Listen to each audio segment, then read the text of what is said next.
To be older than my grandmother's grandmother. Extremely old.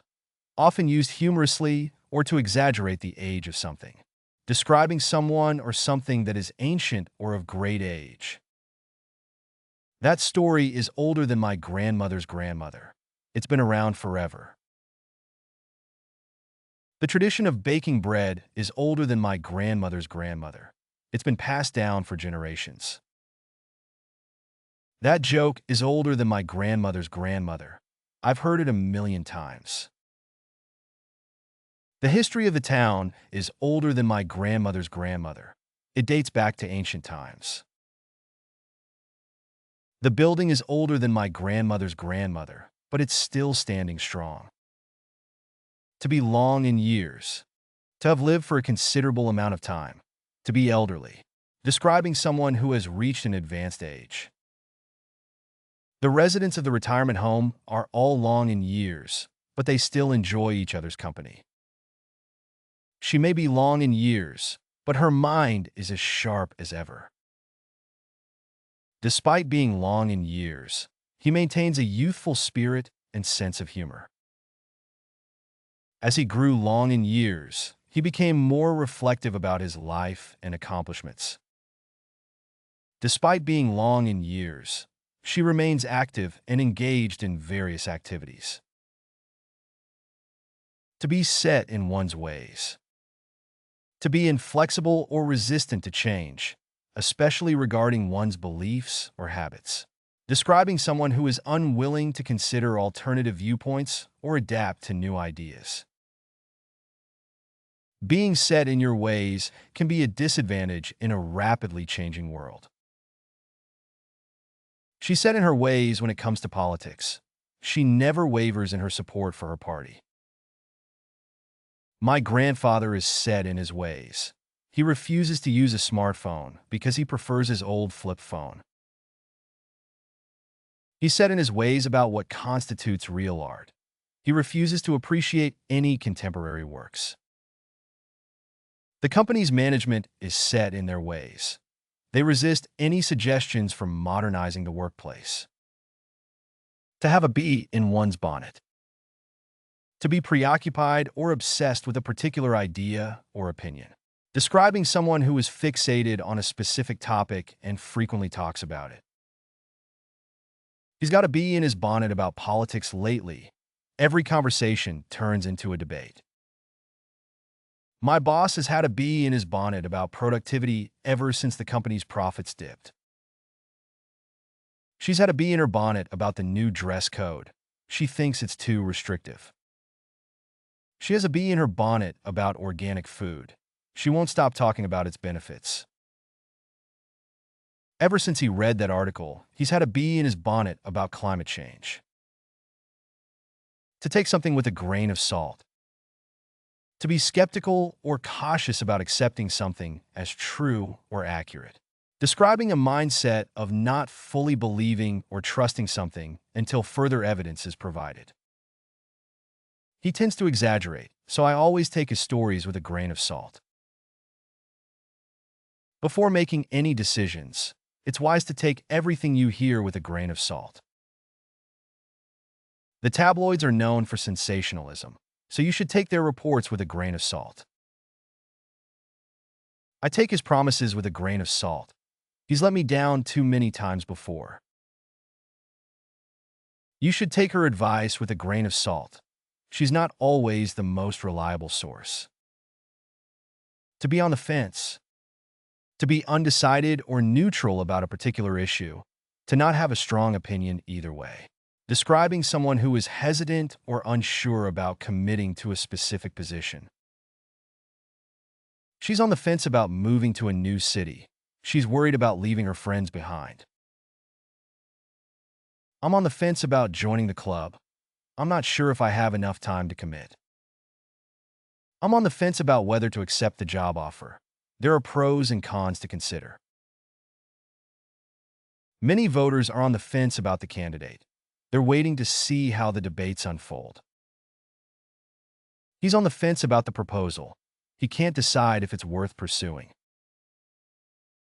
To have a bone to pick with someone. To have a complaint or grievance with someone. To want to discuss or address an issue with them. Describing a situation where someone is annoyed or frustrated with someone else's actions or opinions. I have a bone to pick with my friend about canceling our plans at the last minute. The customer has a bone to pick with the company about the faulty product they sold him. I have a bone to pick with my neighbor about his loud music late at night.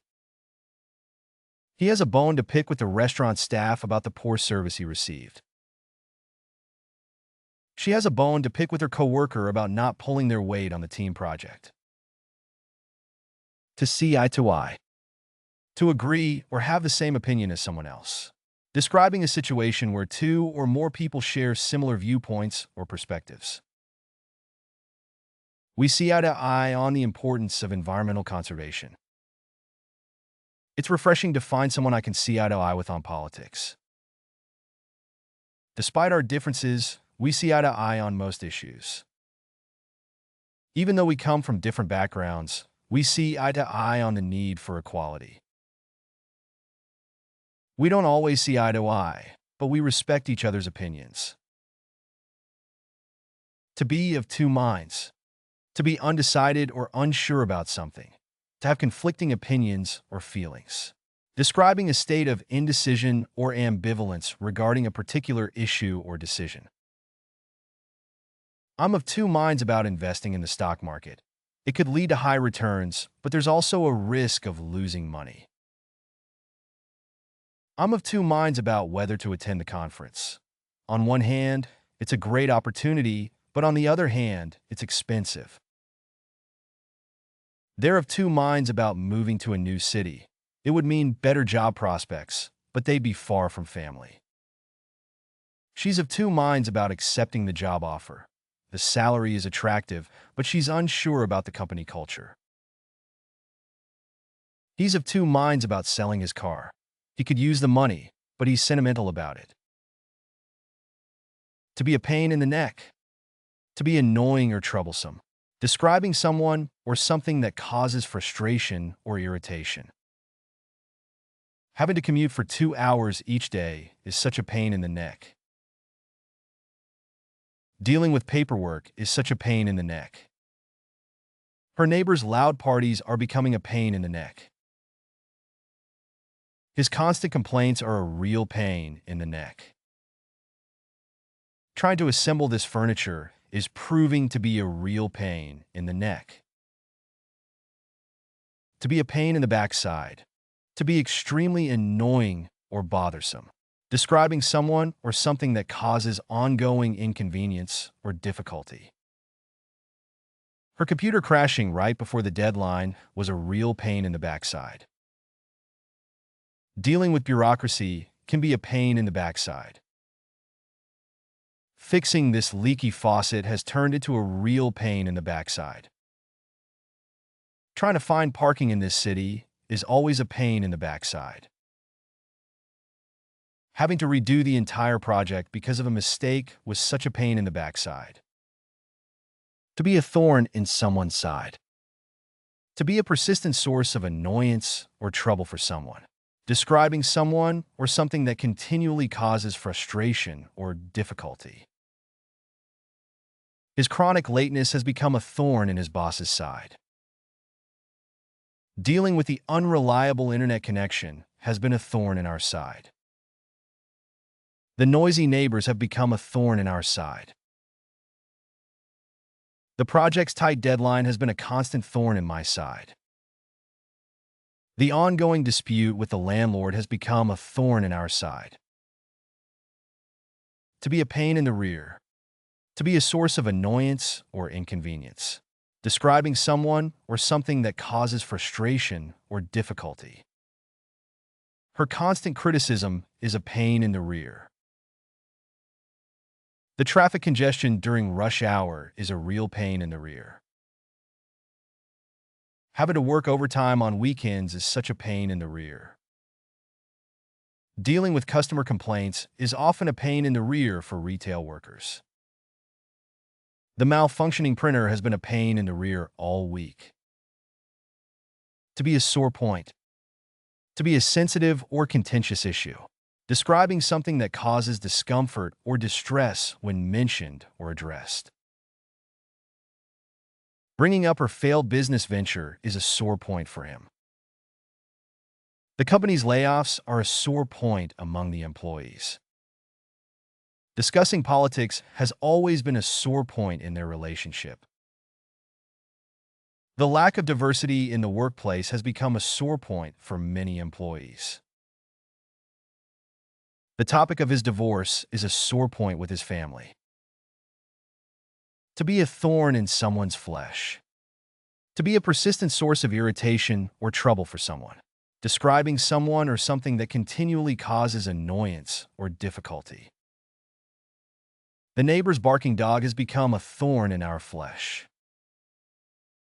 His constant interruptions during meetings are a thorn in the boss's flesh. Her inability to meet deadlines has been a thorn in her supervisor's flesh. The leaking roof has been a thorn in the homeowner's flesh for months. The ongoing legal disputes have been a thorn in the company's flesh. To be a headache. To be a source of annoyance or trouble. Describing someone or something that causes stress or difficulty. Dealing with the bureaucracy of government agencies is always a headache. His constant complaints about the office temperature are giving me a headache. Trying to coordinate everyone's schedules for the meeting has been a headache. The constant bickering between siblings is a headache for their parents. Managing the budget for the project has become a headache due to unexpected expenses. To be a pain in the butt. To be extremely annoying or troublesome. Describing someone or something that causes ongoing inconvenience or difficulty. Having to fill out all this paperwork is such a pain in the butt. The constant interruptions at work are a pain in the butt. Her procrastination is a pain in the butt for everyone involved. Dealing with technical support over the phone can be a real pain in the butt. The malfunctioning elevator has been a pain in the butt for building residents. To be a nagging pain. To be a persistent or recurring source of discomfort or annoyance. Describing a sensation of dull, persistent discomfort. The nagging pain in her wrist is affecting her ability to type. The nagging pain in his knee is making it difficult for him to walk. His nagging pain in his stomach is making it hard for him to concentrate. Her nagging pain in her shoulder has been bothering her for weeks. The nagging pain in her back is preventing her from getting a good night's sleep. To be a pain in the arm. To be a source of annoyance or difficulty. Describing something that causes discomfort or inconvenience. Having to wait in long lines at the grocery store is a pain in the arm. Dealing with a slow internet connection is a pain in the arm, especially when I'm trying to stream movies. His tendency to micromanage every task is a pain in the arm for the team. The daily commute in heavy traffic is a pain in the arm for many commuters. The constant noise from the construction site next door is a pain in the arm when I'm trying to work. To have butterflies in one's stomach. To feel nervous or anxious, often due to fear or anticipation. Describing the sensation of fluttering or discomfort in the stomach caused by nervousness. Even experienced performers admit to having butterflies in their stomach before going on stage. He always gets butterflies in his stomach before meeting new people. The thought of flying alone gives me butterflies in my stomach. She had butterflies in her stomach before taking the driving test. Before giving a speech, I always have butterflies in my stomach. To be scared out of one's wits. To be extremely frightened or terrified. Describing a state of intense fear or panic that overwhelms rational thought. The unexpected appearance of the bear scared the hikers out of their wits. The sudden sound of thunder scared her out of her wits. Being lost in the dark forest scared the children out of their wits. The horror movie scared me out of my wits. I couldn't sleep for days. The ghost story frightened him out of his wits, even though he knew it wasn't real. To have one's heart in one's mouth. To feel extreme fear or apprehension. Describing the sensation of one's heart racing or feeling as if it might leap out of one's chest due to fear or excitement. During the tense moments of the game, the fans had their hearts in their mouths. When the plane hit turbulence, the passengers had their hearts in their mouths. Standing at the edge of the cliff, he had his heart in his mouth as he looked down.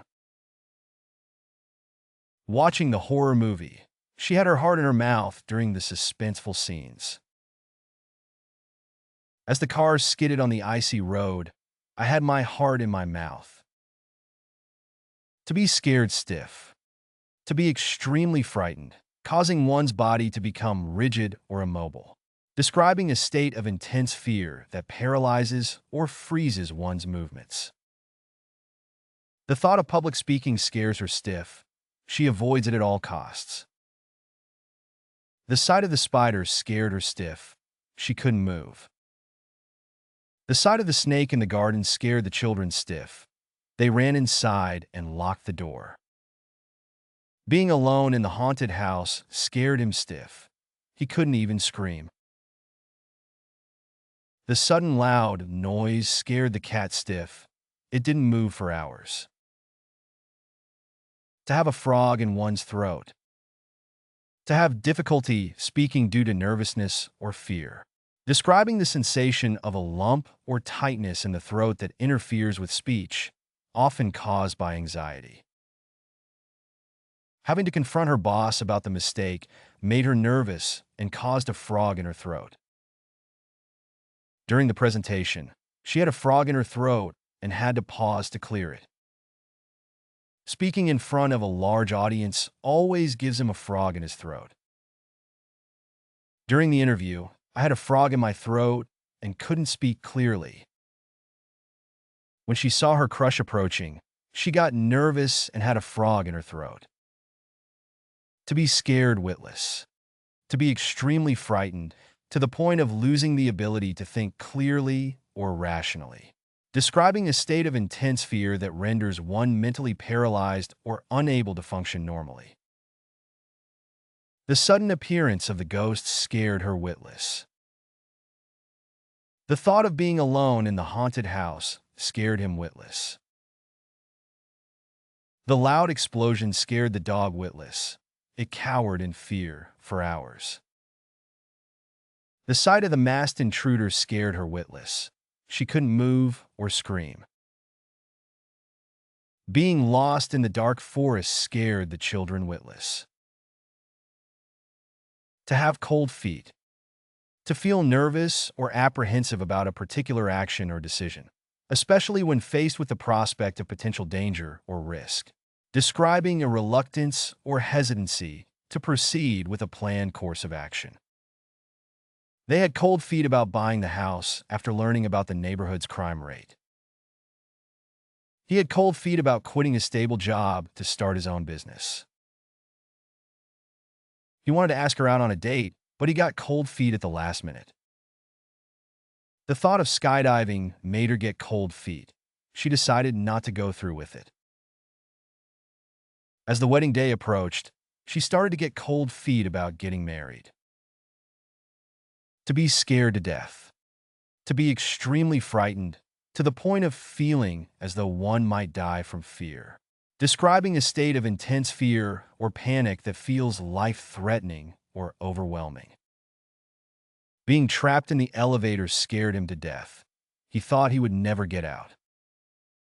Watching the horror movie alone in the dark scared her to death. The sudden appearance of the bear scared them to death.